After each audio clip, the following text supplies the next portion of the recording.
In the south of France, 30 kilometers from Rodez, Arvieux is a commune in the Aveyron, known for its ecological engagement.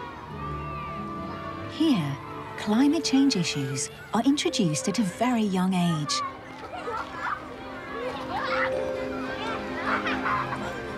Today, pupils are experiencing an activity that is rare in schools. The Climate Fresk is a workshop created by a non-profit organisation that explores the inner workings of climate change. The session is led by Benoit, who has made ecological transition his personal issue. Who here has heard of global warming?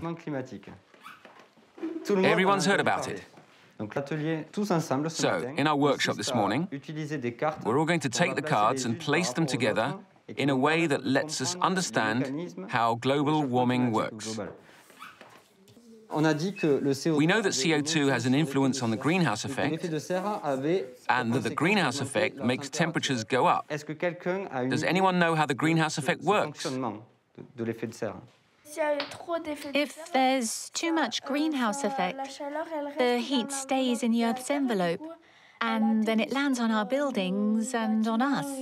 And that's why it's so hot in the summer and all that. And all that has a certain number of consequences, both on biodiversity and on climatic events, which are going to become much more extreme than what we're used to, and will drive populations, particularly the world's most vulnerable, to migrate. They'll have to leave their homes because the area where they live becomes uninhabitable.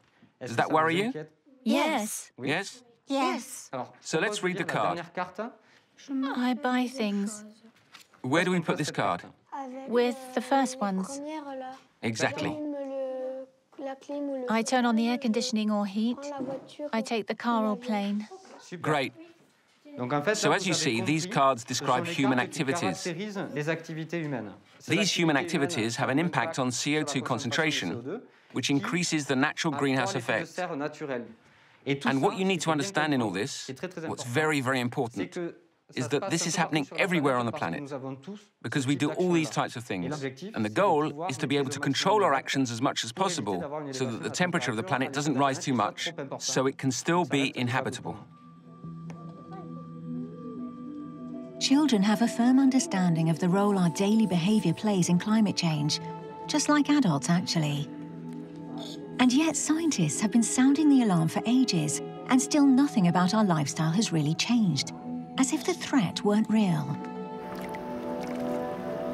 Most of us know the tale of the frog that is placed in cold water, and then when you heat the water very, very slowly, the frog never jumps out and it boils to death. Well, human beings are on a planet that is heating very, very, very slowly. And the question now is, are our brains capable of detecting that and dealing with the problem? Because unlike the frog, we've got no place to jump to. What is not registering in our brains? Why are we letting the temperature rise without doing anything about it? Global warming triggers a few different biases, actually, that make it difficult for people to act. One is that it is a negative event where most of the negative consequences are way in the future. If I recycle, for instance, a tree isn't going to appear in my yard, and there's no direct punishment either. If I don't recycle, an ice cap isn't going to fall on my head. So there's a time lag between cause and effect. The trouble we have in correctly evaluating distant threats is part of what scientists call cognitive bias. An unconscious distortion of reality that fools our brain in uncertain or stressful situations. In terms of climate change, there is a hurdle in our brain we need to overcome.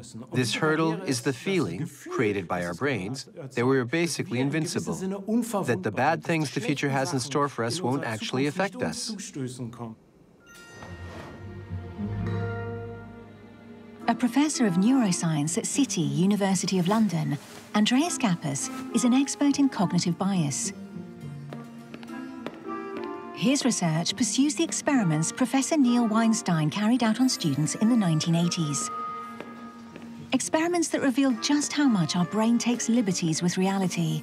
In today's class, we're going to do a little experiment. I'm going to ask you a few questions, and all you have to do is raise your hand if you agree. Who thinks they have a better chance than others for marrying someone rich?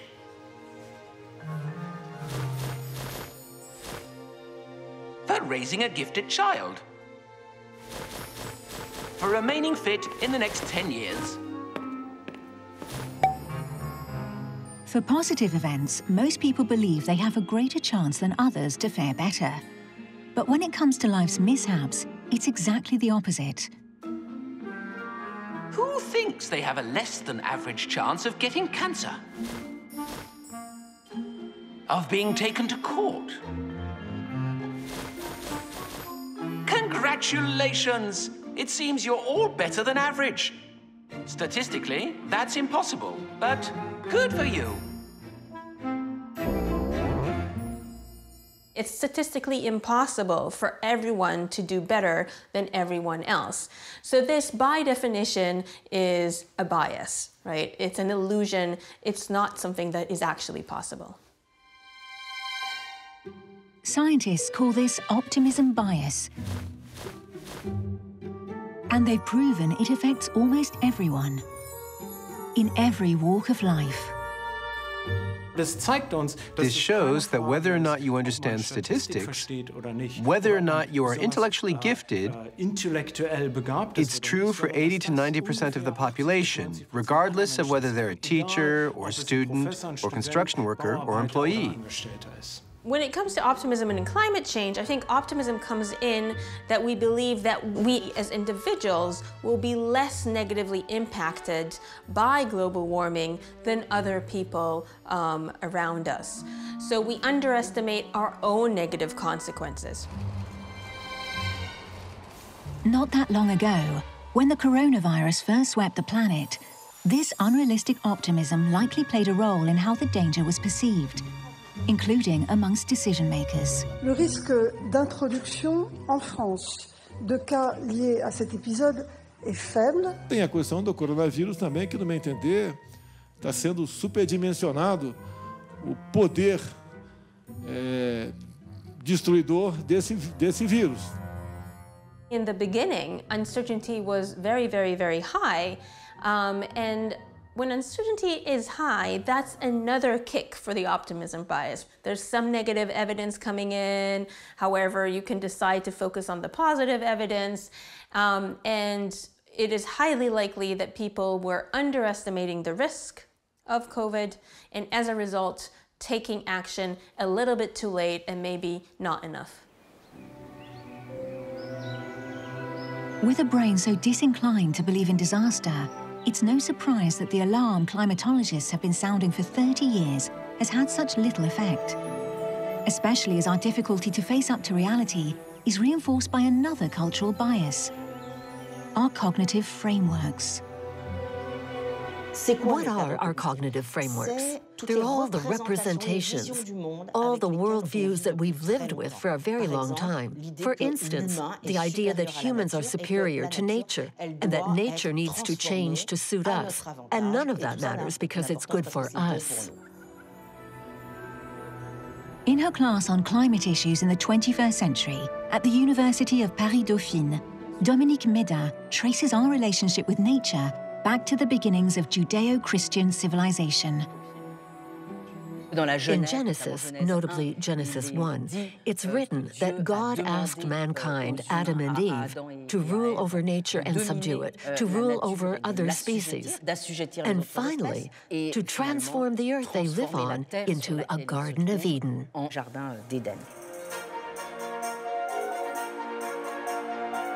The incredible scientific and technological progress of the past 2 centuries have since given mankind the actual power to transform the planet, boosting our sense of absolute power that allows us to bury our heads in the sand in the face of the climate threat. Until now, technological progress has always gotten us out of every tight spot. It's allowed us to treat major diseases, pandemics, including this one, by developing vaccines. So I think that behind all that lies the belief in the power of the human genius. Yet today, this feeling of impunity has begun to waver. And more than any scientific graph or chart, actual disasters are rekindling the threat.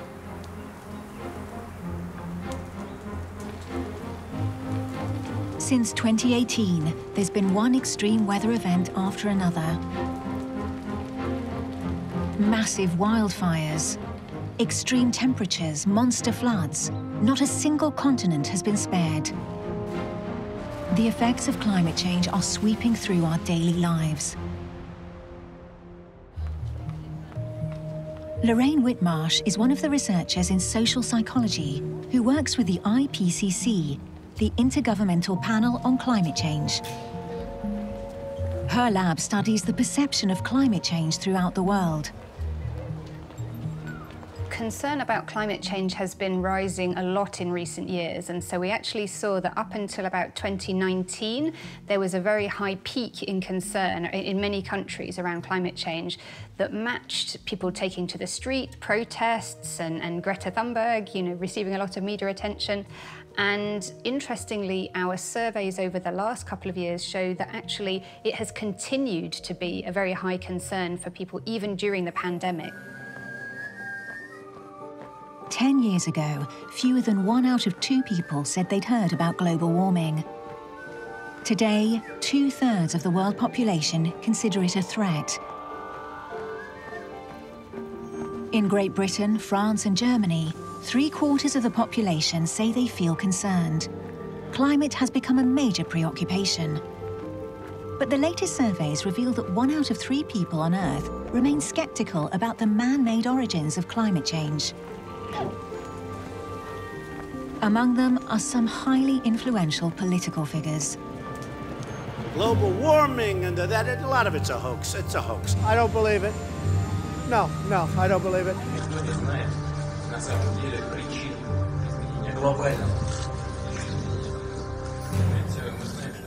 These official declarations are undeniably dictated by financial and economic interests. But despite scientific evidence, 100 million Americans and 70 million Europeans today sincerely doubt the element of human responsibility in global warming. How can we explain this reluctance to acknowledge what is so obvious?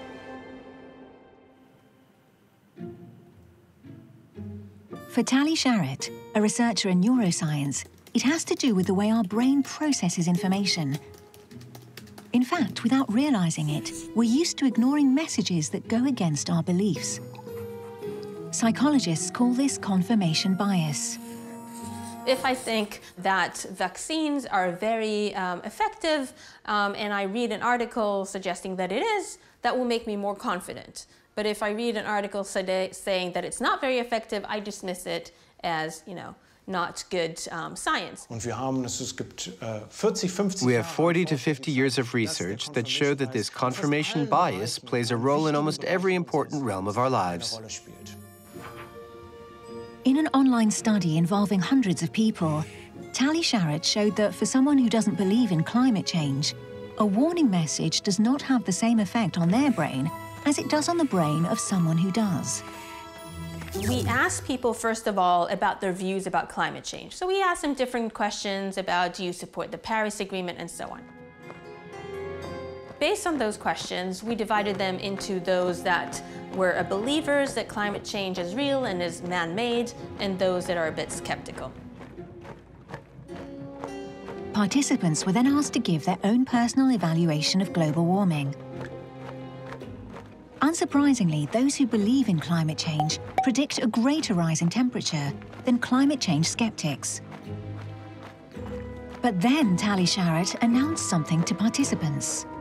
Scientists have re-evaluated the data and concluded that the situation is much, much worse than they thought before, and the temperature would rise up to 11 degrees in the next 100 years.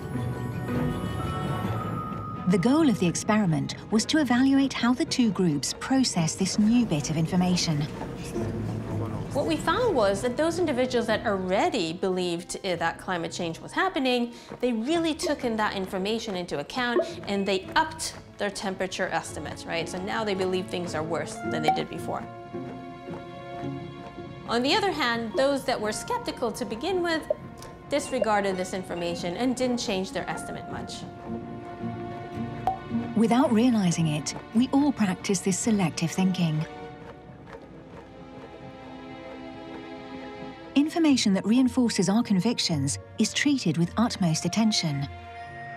Information that goes against our beliefs goes straight into the bin. But what really happens in our brain to make us so disinclined to change our minds?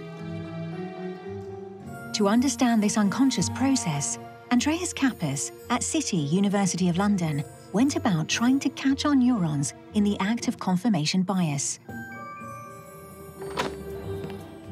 To do so, Andreas carried out an experiment on pairs of volunteers. You're going to see pictures of houses. It's up to you to decide whether their actual value is more or less than the price you see. For each estimation, you can bet an amount of money. A large sum if you're sure of yourself, and if you aren't, you can lower the bet. The amount of the bet is a way of measuring the subject's conviction, how confident they feel about their choice. That's worth more. I'm sure of it. I'll bet everything. That's less. But I'm not sure. I'll lower my bet. The next stage of the experiment takes place in a brain scan room equipped with 2 scanners. Ladies and gentlemen, you're going to reassess your evaluations. But this time, you can compare them with those of your partner and change your own, should you so wish. The result? When the assessments correspond, the participants gain confidence and generally increase their bet. On the other hand, when the assessments differ, they each ignore the other's choice and maintain their own bet. Confirmation bias in action. Here we see confirmation bias at work. We see what happens in the brain after a test subject learns that their partner shares their opinion. The brain specifically treats the information offered by their partner. This part of the cortex is known for its involvement in complex decision-making. On this side, we have an entirely different image. We see what happens in the brain when my partner contradicts me, when his opinion differs from mine, and what we notice is that we see practically nothing.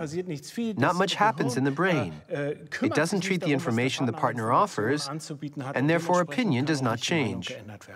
Metaphorically speaking, it looked like the brain was shutting down, and it wasn't encoding the information coming from the disagreeing partner. So what this shows is that people are more likely to take information, evidence, whether it's true or false, that confirms to what they believe, and that makes them a little bit more extreme, right? They become more and more extreme, more and more confident, and it causes polarization. This functioning that is deeply anchored in our brain explains how hard it is for all of us to change our minds, and obviously raises questions about the best way to communicate about the climate. When you try to convince someone that climate change is something we need to take seriously, it's important to remember that if you offend them by saying, "You're wrong, I'm right, now listen to me," at that point, you've already lost them. What you need to do is find some common ground, something you both agree on, so that their brain stays engaged and they can actually listen to you.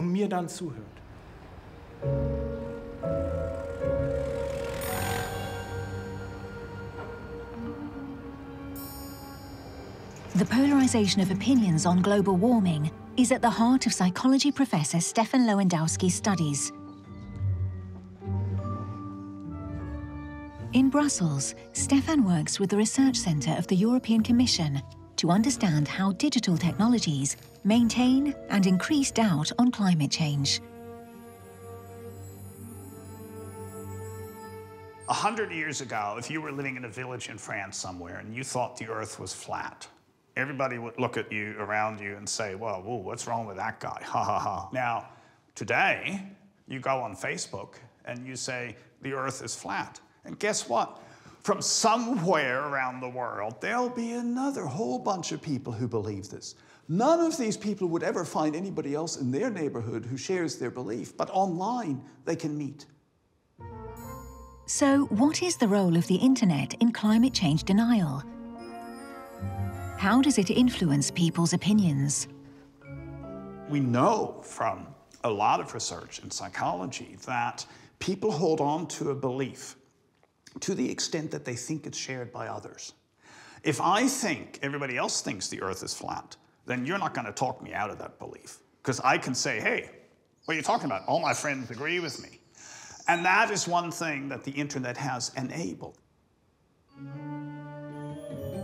Stefan carried out a study on the comments posted on serious official science websites that discuss climate change. Comments that are often negative and far-fetched.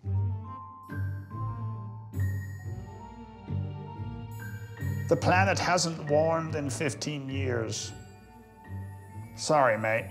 Most of the warmest years on record have occurred in the last decade.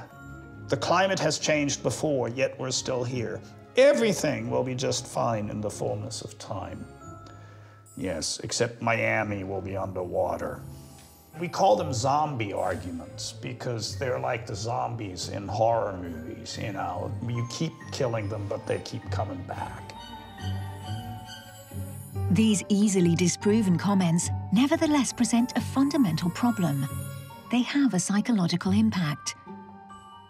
A questionnaire submitted to 400 participants revealed that they discredit the information published. When people are exposed to comments like that, they get the mistaken perception that everybody is denying climate change, and that then shifts their attitude. So the fact that these comments are out there has a measurable effect. By the way it functions, the internet influences opinions. The web has thus become the object of special attention, notably after important announcements concerning climate change, like Donald Trump's in 2017. In order to fulfill my solemn duty to protect America and its citizens, the United States will withdraw from the Paris Climate Accord. His announcement generated 6 million tweets. A quarter of those turned out to be produced by automated bots, for the most part favorable to Donald Trump. In the digital world, your opinion isn't only easily influenced, it's easily manipulated. Human beings are susceptible to the perception of the prevalence of other people's opinions. And for that reason, it must be very concerning that there is a huge amount of disinformation about climate change out there. In his report to the European Commission, to fight against organized manipulation, Stefan Lewandowski recommends forcing online platforms to identify and block fake personal profiles that bias opinion in the climate debate. For those who are aware of the climate emergency, the never-ending debate without things ever really changing is hard to accept. But it's also a source of anxiety. In our view, where non-profits are highly active in the ecological transition, overall inertia, as well as the difficulty of upholding one's own commitments, are topics that often arise in discussions. 2 years ago, 2 of my friends are getting married, so that meant bachelor parties. Our group of friends finally decided all together, okay, let's do one in Lisbon and the other in Glasgow. In reality, you go for 2 or 3 days, so you take a plane. Obviously, that goes completely against what I know and what I do, my job, my commitment and all. But in the end, it didn't take me long to decide, thinking, well, no, I'm going with them. I set up my vermicompost and all, so I find positive good things. But I know that I do shitty things alongside that. And when my 5-year-old comes home from school and says, Dad, is it good for the planet if we do it like that? I go, you're 5 and you're saying that? There are kids who, for example, start crying at home because they see their mum come home with I don't know, let's say some groceries in plastic bags and plastic bottles. There's a dissonance between what I've just learned and the lifestyle I'm involved in. Among young children, these contradictions provoke a blend of distress and anger. A 14-year-old teenager I was talking to said to me rather aggressively, "At any rate, you wrecked the planet." I can see that kids are completely lost faced with what they can have to do things, what they have to give up. I have 4 kids, and I honestly ask myself how we're going to be able to educate them in a way that they can collectively face the difficulties of the degradation of collective living conditions, conditions of accessing resources. Psychologists now talk about eco-anxiety. I am here to say our house is on fire. Greta Thunberg, the young Swedish ecologist engaged in the fight against climate change, embodies the disarray of this generation. Adults keep saying we owe it to the young people to give them hope. But I don't want your hope. I don't want you to be hopeful. I want you to panic. I want you to feel the fear I feel every day.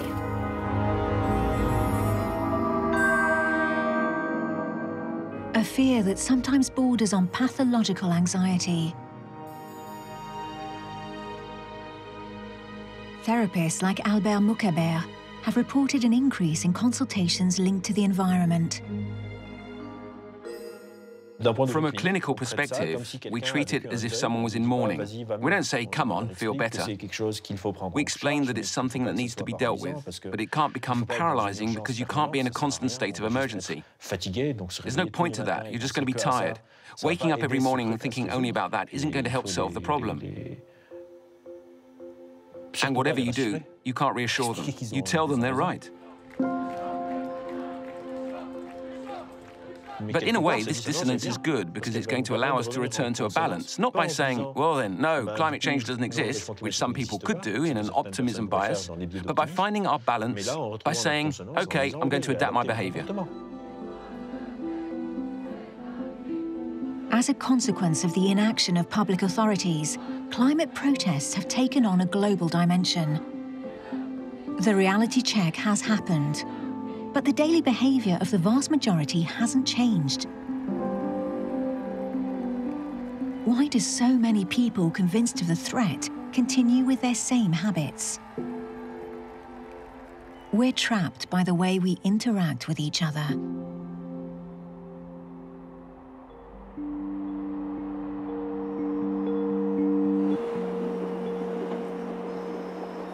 Our decisions in the face of climate problems are influenced by other people's reactions and the expectations we have in terms of the others around us.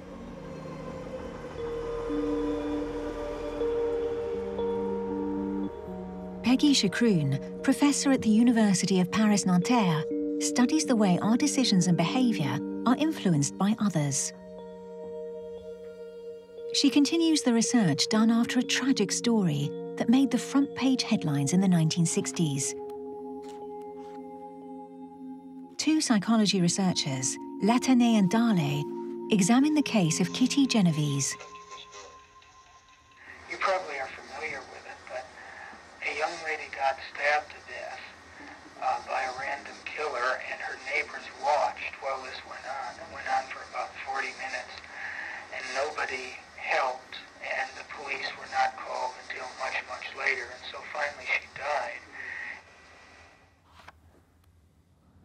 At the time, the papers reported that dozens of people had seen or heard the attack, but not one of them intervened or called the police.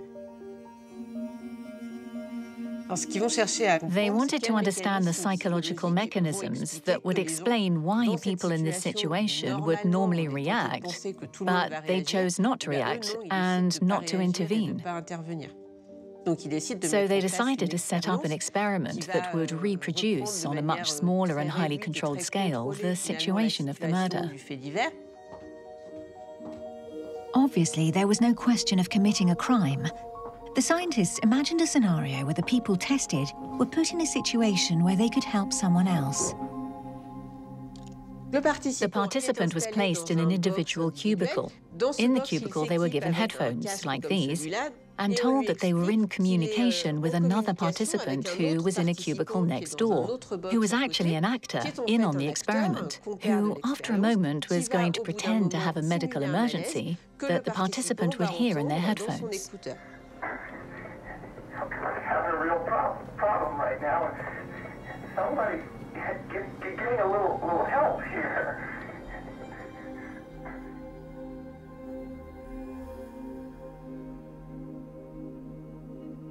The result, in 80% of cases, the test subject, thinking they were alone, came out of the cubicle to call for help.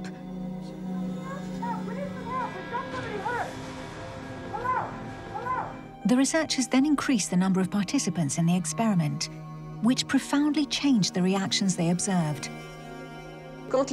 When 3 participants witnessed the problem, they intervened less frequently than the participants who were alone. And those amongst them who did reacted less quickly than the participants who were alone. The more people there are who can potentially react, the more we feel allowed to do nothing. Because someone else can take action instead of us. The phenomenon was dubbed diffusion of responsibility, or the bystander effect. Peggy Chacroun has shown that it also applies to environmental issues. We recreated Latany and Dali's experiment in a green space where we asked someone to drop some litter, a water bottle or a paper wrapper, while monitoring the number of people to witness the scene. The experiment yielded the same results as the fake medical emergency. The more witnesses there were, the more likely the litterer got off free, and the more likely the bottle was to remain where it landed. When you're in a situation that isn't really clear, when you're not exactly sure if it's your responsibility to step in, the first thing we do is look at other people's reactions. Everyone interprets a situation the same way by looking at others, but no one does anything, which explains why it takes longer to act when there are more people, for instance. Encumbered by the bystander effect, our brain has trouble taking the initiative for better environmental behavior. Other people's inaction inhibits our own desire to change. But although some of our bad habits persist, it's also for a more trivial reason. Do you really know what things in your lifestyle truly impact the climate?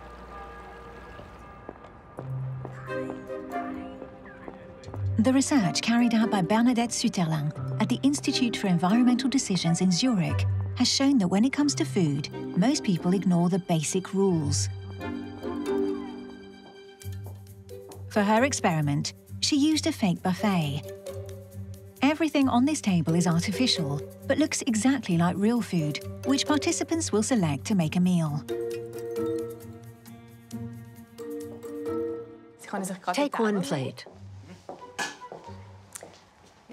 Now, look at the buffet with the different dishes. I'm going to ask you to fix yourself a meal as you normally would in your daily life. Free to choose, what will this first participant take? Rice, carrots, and meat, of course. A steak and a beef fricandelle, the things that have the highest environmental impact. We need to eat as few animal products as possible, and especially consume as little meat as possible. Because of all these products, meat has the highest environmental impact. It's estimated that animal products alone represent half of all greenhouse gas emissions linked to human food production. If you do want to eat meat, you need to pay attention to what kind you choose. In other words, you should opt for chicken rather than beef or veal. But do we really think of this rule when we want to eat more ecologically?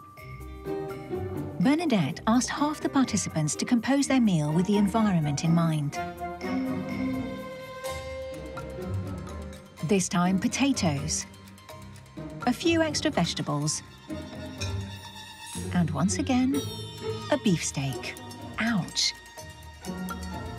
And it was the same story on everyone's plate in the whole group. They did not reduce either the amount of animal products or the amount of meat. And they made no distinction between different types of meat. In other words, they didn't choose chicken over beef. It's clear that many consumers aren't aware of the great impact of animal products, and particularly of meat.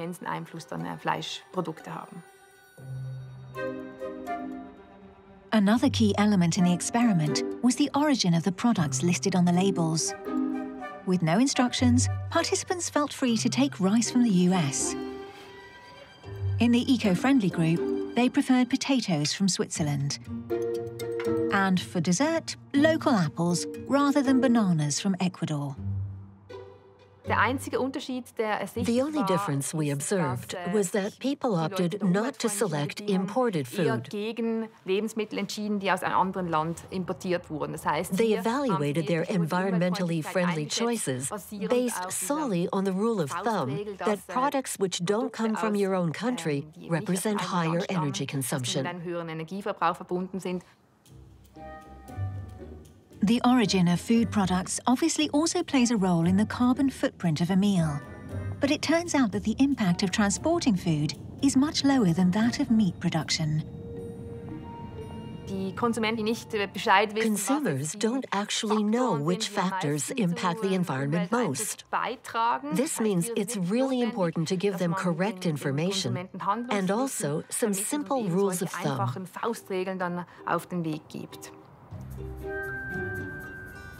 To effectively reduce our individual carbon footprint on a daily basis, we must first and foremost limit our purchases of manufactured products, eat less meat, opt for public transport, avoid traveling across the world on vacation, and live as much as possible in a well-insulated home.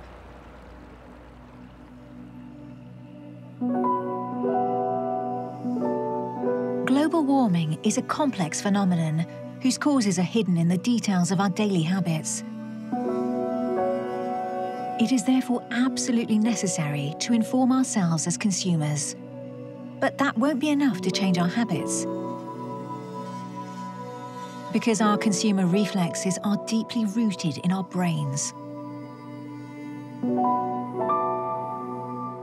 A lot of the things that we do, how we travel, how we eat, the things that we buy in the supermarket, these are driven by more unconscious habits than actually a conscious reflection over the pros and cons and maybe the environmental impacts of different products. Nadej Bo, a researcher in neuroscience at the University of Plymouth, has discovered the unconscious mechanisms that guide our purchases and push us to always consume more. The purchase of a product is not simply motivated by our need for it, but it's also a mark of our social status. Owning brand-name clothes, a nice car, can signal our place in society, our importance in our group. So having as much as, or even more than others, is very important to us. To evaluate the importance social comparison has in our consumer habits, Nadej ran a neuroimaging experiment on subjects who were confronted with what they owned. The participants simultaneously play a sort of wheel of fortune and are able to compare what each of them wins. One of the pair plays with a head in an MRI machine. With each game, the subject must choose and launch one of two lotteries that appear on screen. In the first wheel, you have 1 out of 4 chances to win €10, and in the other, 1 out of 2 chances to win 5. Is that clear? Let's go.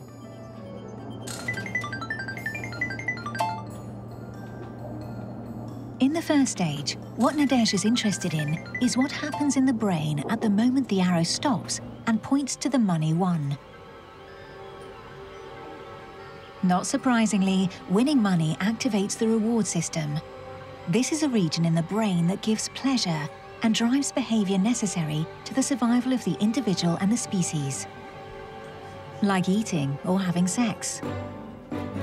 Now, the goal is to observe what happens when the subject also sees what the other player wins. Now you're going to play at the same time as your partner, and on the screen, you'll see what each other wins.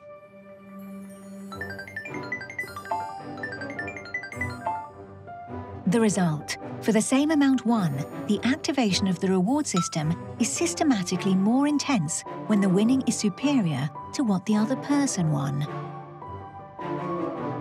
It's more satisfying to win more than the other person than to win the same thing by yourself. The fact of knowing we have more than others is a source of pleasure. Having nice clothes, a beautiful house, a big television, those are things that are going to directly activate the areas of the brain associated with the reward system. Man is above all a social animal. The pleasure seated deep inside our brains has been passed down throughout our evolution.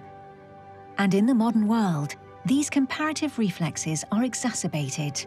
Recent studies in social psychology have shown that social media increases the effects of social comparison because instead of merely comparing ourselves to our neighbor or coworker, we can compare ourselves to a very large network of people, and that creates envy. Social comparison, optimism bias, bystander effect. The psychological mechanisms that make it difficult for us to change our behavior are many. But these obstacles are not insurmountable. For Lorraine Whitmarsh, who knows the ins and outs of the human brain, we need to seize the opportunity to tackle our habits at a time when they've been weakened. COVID-19 has provided a revealing example. We're here in the historic Harbourside area of Bristol, and there used to be a lot of traffic in this area, but they've closed off a lot of these roads so that only cyclists and pedestrians can move in this area. They made these changes primarily because of COVID, to enable people to walk with a safe distance between them, but they're now thinking about keeping a lot of these changes because of the other benefits like air quality and greenhouse gas emissions that they bring. 1 year after the start of the COVID crisis, most of the traffic restrictions in the city centre were still in effect. The people of Bristol had adopted new habits that are more environmentally friendly. Elsewhere, like in France, remote working in particular benefited from the circumstances.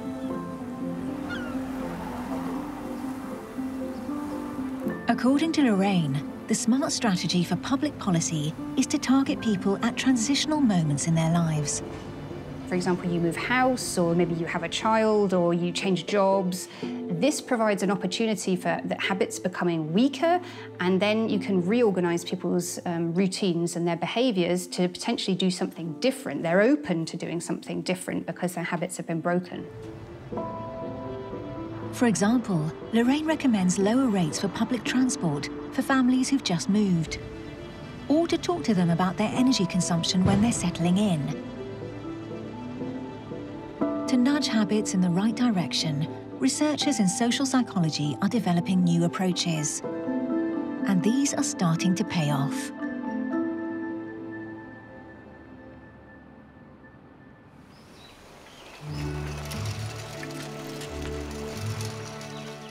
Most of the inhabitants in this residential neighbourhood are participating in an experiment organised by the Zurich University of Applied Sciences, the ZHAW. The study, involving 70 households, aims at optimising techniques to encourage energy restraint. The Pielo family joined the programme in 2019. The ZHAW had us sign an agreement to participate in recording our consumption habits with different types of programs. From the start, I thought it was a very good idea. In this experiment, participants aren't given specific instructions for saving energy, but a subtle system encourages them to reduce their consumption. Scientists call this practice nudging. Nudging is a method to help or encourage the consumer to make positive choices and to steer them in the direction you want. For example, the Amphero device in the shower that gives you real-time feedback on hot water consumption. The ice cap the polar bear stands on melts over time. At a certain point, there's no ice left at all. I didn't realize that at first. My neighbor told me. Every time she took a shower, the polar bear had no more ice. In our home, the polar bear always has ice. That's because we don't use as much water as she does when we take our showers. I look to see if the tip of the ice is already melted and how many liters I've used. It appeals to our emotions. People are concerned about the polar bear and want to save it. It has a motivational effect. When they put it in, the kids would play it, who used less? I only used 8 liters, well, I only used 7. To the point where we as parents had to step in and tell them, cut it out, you do need to get clean. To reduce energy consumption even more, the scientists also brought social comparison into play. The same reflex that pushes us to overconsumption is used here to favour more virtuous behaviours. Here you've got hot water consumption for the past week. This is what we've consumed, and this is what the whole area consumes on average. We did a good job because we're among the most economical. It's not like that every week, but this week we did really well.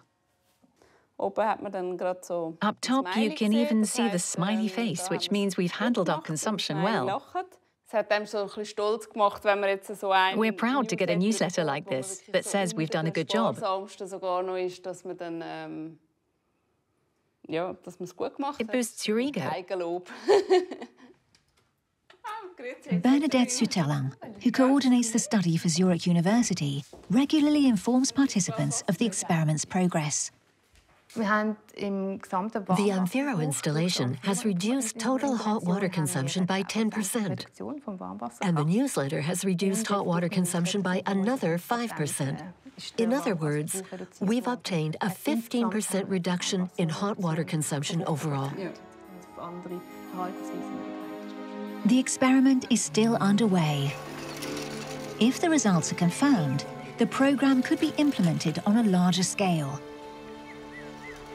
In Britain, there's a behavioral insight team, the BIT, which is also known as a nudge team, and they're growing all around the world, really like kind of mushrooms after the rain, and many of them very successfully. Nudging gets results for little investment and without upsetting public opinion. But the technique only marginally modifies people's behaviours. It's a really important set of tools that we can use to very easily change people's behaviour. But actually, you can't nudge people onto a bus service that doesn't exist. So you need the wider structural change, you need infrastructure change, and you need the economic incentives and so on to change. You do need a lot of other things to happen. Therein lies the complexity of the situation. It's hard to change individual behaviour in a society that continues to promote consumption and economic growth incompatible with reducing carbon emissions. We must fit the economy back into human society, and human society into the biosphere. And obviously, the biosphere has its own laws. And so that little piece in the center there must absolutely take these natural laws into account. The response to climate threat has to do with a profound change in public policies and the way our society operates. But it also plays out on an individual scale. Trapped by our habits of thinking, we must learn to know our brains better. We must fight our bad reflexes and dispel the illusions they create, so we can finally confront reality and make the personal choices we need to make.